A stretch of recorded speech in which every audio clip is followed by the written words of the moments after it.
जयनारायणकर ओडिशा रे मिसिबा भूल थिला मंतव्य को नहीं तेजी राजनीति। विरोधी बीजेडी और कांग्रेस राज्य सरकार और जयनारायण को घेरी अस्मिता कथा कही शासन को आसिथिबा दल बीजेपी एक प्रकार आभिमुख्य बोली प्रश्न करिछि कांग्रेस। बीजेपी चाहुनी कि ओडिशार सार्वभौमत्व बजाय रहू कि एक कही समालोचना करिसेंती कांग्रेस विधायक दल नेता रामचंद्र काडाम। से समान अस्मिता कथा कही कटाक्ष करिछि बीजेडी भी जयनारायणकर मंतव्य अत्यंत दुर्भाग्यजनक बोली कही समालोचना करिसेंती बीजेडी नेता प्रताप देव। सेपटे बीजेडी और कांग्रेस बयान को नहीं बीजेपी किंबा जयनारायणकर प्रतिक्रिया मिल पारनी।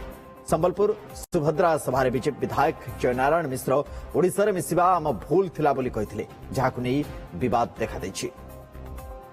डबल इंजिन सरकार बीजेपी चिंताधारा बोधे अच्छी जे ओडिशा को भाग भाग करने ओडिया अस्मिता कथा कहीकि आसते ओडिशा को कौन समय केतबेले कौन विचारधारा लगे ओडिया अस्मिता सार्वभौमत्व ओडिशा रही ओडिशा को रखापी आम समस्ते ओडिशावासी समस्ते सजग अच्छा। इे गोटे आड़े कौच आम ओडिया अस्मिता को बंचाई रखू ओडिया अस्मिता ना ओडिया बरपुत्र मान सम्मान जनइबू।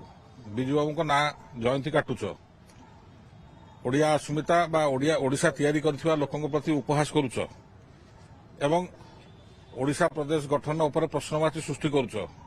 आपण मतिगति कुआडे आपण चाहूचंती कोन, आपण कहउचंती कोन, आपण करूचंती कोन?